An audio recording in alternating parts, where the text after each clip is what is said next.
ఈ సినిమా మీద నాకున్న అబ్జెక్షన్ అంతా చెప్తున్నాను, నా క్వశ్చన్ కాదు. ఆవిడ ఇందాక స్టేజ్ మీద ఒక్కొక్కరిని పిలిచినప్పుడు సూర్య అయోధ్య గారు రండి ఏదో క్యారెక్టర్ పేర్లు పిలిచారు. ఆయన ఏమని పిలిచారండి మీరు రమ్మని స్టేజ్ మీదకి? పంతులు గారు రండి అని పిలిచారు. అదే ఎందుకు అలా పిలవాల్సి వచ్చిందంటే ఆవిడ తప్పు కాదండి. సినిమాలో హీరో కులం ఏమైనా చెప్పారా? హీరోయిన్ కులం చెప్పారా? హీరో తండ్రి ఇంకో క్యారెక్టర్ ఎవరిదైనా ఒక రేప్ చేసే విలన్ క్యారెక్టర్ చూపించాల్సి వస్తే మీకు బ్రాహ్మణ్ కావాల్సి వచ్చిందా? ఏంటంటే అది ఉండండి, నేను మాట్లాడుతున్నాను.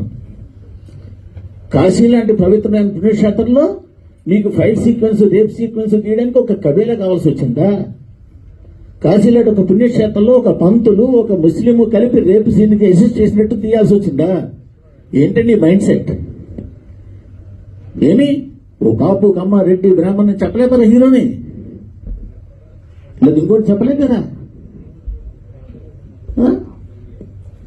యాక్చువల్ గా క్యారెక్టర్ పేరు పోనీటేల్ గాయ్ అని ఉంటుంది sir, but I don't know who has given that name. అది తప్పు కూడా అలాగే ప్రొజెక్ట్ చేశారు కదా సార్. క్యారెక్టర్ పేరు రావాలి, ఆడత టైం అవుతుంది అని చెప్పి. అంటే నేనేమంటే మీరు ఇప్పుడు ఒక పర్సన్ టార్గెట్ చేయాలనుకున్నప్పుడు చేస్తే చేయండి, అది మీ ఇష్టమే కాదనంటల్లా.